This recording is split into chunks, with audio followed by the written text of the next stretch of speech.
वर्षभर टिकणारे चटपटीत गोड आंबट आवळा लोणचे. त्यासाठी सर्वप्रथम आवळे स्वच्छ धुवून पुसून 10 ते 15 मिनिट वाफवून घेऊया. हिवाळा सुरू झाला आहे आणि बाजारात अतिशय फ्रेश आवळे यायला लागली आहेत. आवळ्यामध्ये व्हिटॅमिन सी भरपूर प्रमाणात असते आणि व्हिटॅमिन सी आपल्या त्वचेला नैसर्गिक चमक देते. आवळ्याच्या लोणच्यासाठी सर्वप्रथम आपण मसाला तयार करून घेऊया.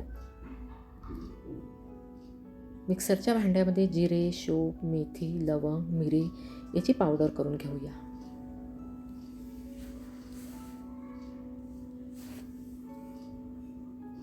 बघा, छान मसाल्याचा घमघमाट येत आहे.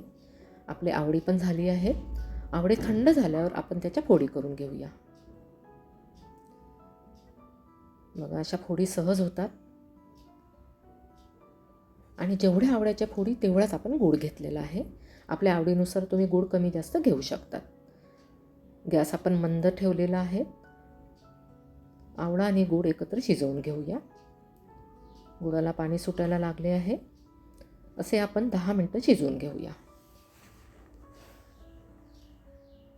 केसांसाठी आवळा अतिशय गुणकारी आहे.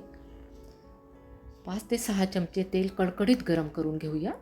गॅस बंद केल्यानंतर थोडे कोमट झाले तेल की त्यामध्ये हिंग, आपला तयार केलेला मसाला घालूया, मोहरीची डाळ घालूया, लाल तिखट, हळद,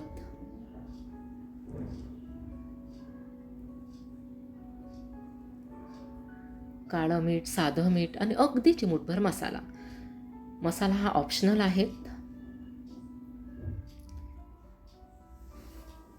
तर हे तयार केलेले तेल आपण आवळ्याच्या मिश्रणामध्ये घालायचे आहे. मिक्स करून घेऊया. रेसिपी पूर्ण डिटेलमध्ये डिस्क्रिप्शनमध्ये दिलेली आहे. रेसिपी कशी वाटली कमेंट्समध्ये मला नक्की सांगा.